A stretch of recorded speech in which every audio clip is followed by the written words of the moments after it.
Siapakah yang bermain 12,1 triliun rupiah?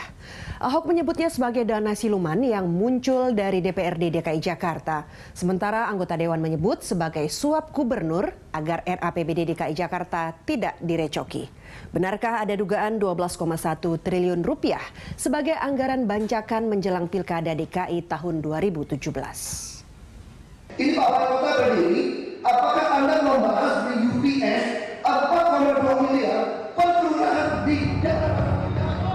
Hubungan Gubernur DKI Jakarta Basuki Cahayapurnama dengan anggota DPRD DKI kian memanas.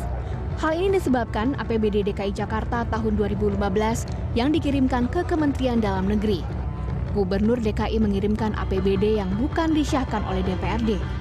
Ahok beralasan APBD menggunakan e-budgeting. Ahok juga menuding APBD yang telah disahkan oleh DPRD DKI terdapat anggaran tambahan sebesar 12,1 triliun. Kalau nggak ada e-budgeting, kita nggak pernah tahu masalah ini. Nah, ada e-budgeting sekarang ketahuan, tiba-tiba punya teman-teman DPRD nggak bisa masuk. Dan dia ngaku tuh versi APBD. Sekjen bilang, yang namanya APBD itu lengkap, ada pemasukan, pengeluaran, pembiayaan. Yang Anda berikan pada kami itu pembelanjaan, program kerja. Lalu itu udah biasa di kami. Dari dulu juga DPRD nggak pernah yang ngasihkan yang lain, cuma ngasihkan yang belanja doang. Itu yang namanya pokir akhirnya kan, sudah kan? Itu yang disebut BPKP seruntup, siluman. Nah, tapi kan dia nggak mau ngaku. Namun nyatanya APBD yang diajukan oleh Gubernur DKI dikembalikan ke Mendagri. Tugas kami, tim Depdagri, memberikan asistensi, mengevaluasi, mengklarifikasi mengenai item-item yang menurut kacamata Kemendagri. Ahok beralasan dikembalikannya APBD DKI oleh Kemendagri hanya kesalahan administrasi saja. Kita kirimlah ke yang print out versi kita ke Mendagri. Mendagri kirim surat balik, ini salah format ini. Formatnya masih DPRD yang ini kan e-budgeting. Kalau balik lagi sama, ditipu lagi dong kita, ada kejadian lagi dong. Nah ini bukan saya ngomong loh, temuan BPKP 2 tahun berturut-turut, banyak sekali anggaran itu begitu kembali diusulkan oleh DPRD, tidak diusulkan oleh SKPD terkait. Diam-diam telah ada kesepakatan antara Pemprov DKI dengan DPRD DKI untuk mensukseskan APBD DKI Jakarta 2015 ini. Yakni Pemprov DKI menyediakan anggaran sebesar 12,1 triliun rupiah agar digunakan para anggota Dewan untuk mengusulkan proyek-proyek pengadaan jasa dan barang. Inilah yang dituding oleh anggota Dewan sebagai suap 12,1 triliun rupiah. Tujuannya agar anggota Dewan tidak mempermasalahkan anggaran 61 triliun rupiah yang diajukan oleh Pemprov DKI Jakarta. Saya sudah punya data yang sangat akurat yang saya sudah ambil dari Ketua DPRD.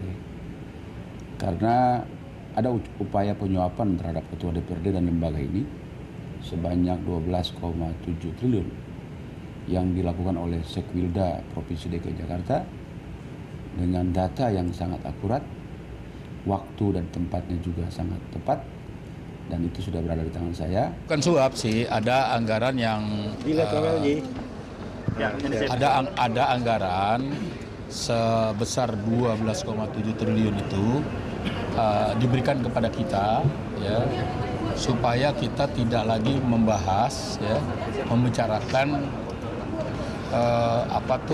anggaran yang diserahkan kepada Kementerian Dalam Negeri gitu. Yang pasti, Pemprov DKI membantah adanya dugaan penyuapan tersebut. Percobaan penyuapan ini gimana nih Pak? Bagaimana justru kita yang jagain sistem ini gitu loh. Bagaimana kita yang jagain sistem ini? 12 gitu. triliun itu angkanya luar biasa. Itu dia saya bilang, itu kan 2 kali senturi, banyak sekali gitu ya. Pihak DPRD DKI Jakarta tak tinggal diam, melaporkan adanya penyuapan dan pemalsuan data otentik APBD DKI ke Bareskrim Mabes Polri. Akan lapor Pak Ahok ke Bareskrim tentang fitnah, pencemaran, dan pemalsuan dokumen tentang suap yang diduga atas suruhan Ahok kepada Saifullah selaku Sekda Provinsi DKI pukul 6 pagi datang ke kediamannya Pak Edi selaku Ketua DPRD DKI dengan menawarkan 12,7 triliun. Jauh-jauh hari sebelumnya, Ahok melaporkan adanya dugaan korupsi APBD DKI Jakarta ke Komisi Pemberantasan Korupsi. Ahok menduga korupsi permainan APBD telah berlangsung sejak tahun 2012 silam. Mau melaporkan temuan kami tentang APBD DKI. Pak Ahok yang bukti yang dibawa ada nggak? Bawa semua. Kami sudah temukan ini menyimpang dari KUA PPAS yang kami tanda tangani. Jadi bukti sangat jelas. Tentu tidak bisa disimpulkan sekarang. Biarkan kami di tim pengaduan masyarakat untuk menindaklanjuti dengan pertama kali melakukan proses telaah terhadap laporan itu.